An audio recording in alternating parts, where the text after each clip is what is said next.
মিনিয়াপলিসে আইসিই এজেন্টের গুলিতে এক মার্কিন নাগরিক নিহত হওয়ার ঘটনায় দেশ জুড়ে নতুন করে প্রশ্ন উঠেছে ফেডারেল আইনশৃঙ্খলা বাহিনীর ভূমিকা নিয়ে।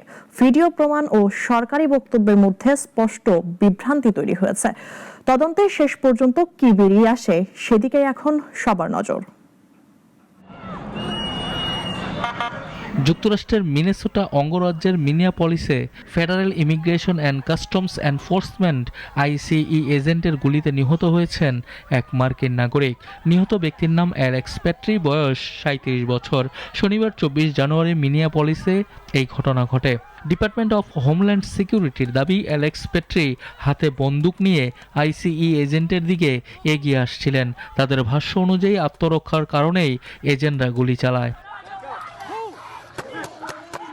তবে ঘটনার প্রত্যক্ষদর্শীদের ধারণ করা ভিডিও এই দাবির সঙ্গে সাংঘর্ষিক। সামাজিক মাধ্যমে ছড়িয়ে পড়া ভিডিওতে দেখা যায় পেট্রির হাতে কোনো বন্দুক ছিল না, বরং তিনি মোবাইল ফোন হাতে নিয়ে অন্য বিক্ষোভকারীদের সাহায্য করার চেষ্টা করছিলেন।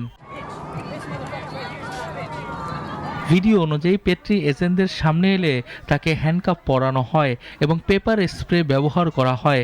এর কিছুক্ষণ পর একজন এজেন্ট তার পিঠের দিকে গুলি চালান। এরপর আরও কয়েকটি গুলির শব্দ শোনা যায়।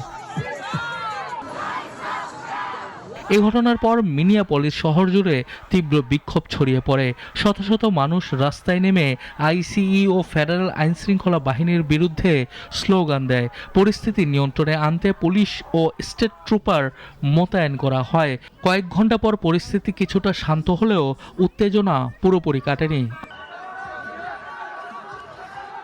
স্থানীয় নেতারা এই ঘটনাকে অতিরিক্ত বল প্রয়োগ বলে নিন্দা জানিয়েছেন এবং নিরপেক্ষ তদন্তের দাবি তুলেছেন। অন্যদিকে প্রেসিডেন্ট ডোনাল্ড ট্রাম্প সহিংসতার জন্য স্থানীয় নেতাদের দায়ী করে বলেন তারা বিক্ষোভকারীদের উস্কানি দিয়েছেন।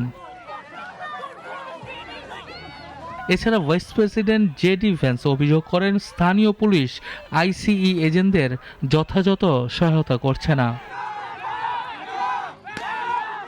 এই ঘটনার পূর্ণাঙ্গ তদন্ত শুরু হয়েছে। ভিডিও ফুটেজ, প্রত্যক্ষদর্শীদের বক্তব্য এবং এজেন্টদের ভূমিকা খতিয়ে দেখা হচ্ছে। মিনিয়াপলিসে এখনও থমথমে পরিস্থিতি বিরাজ করছে।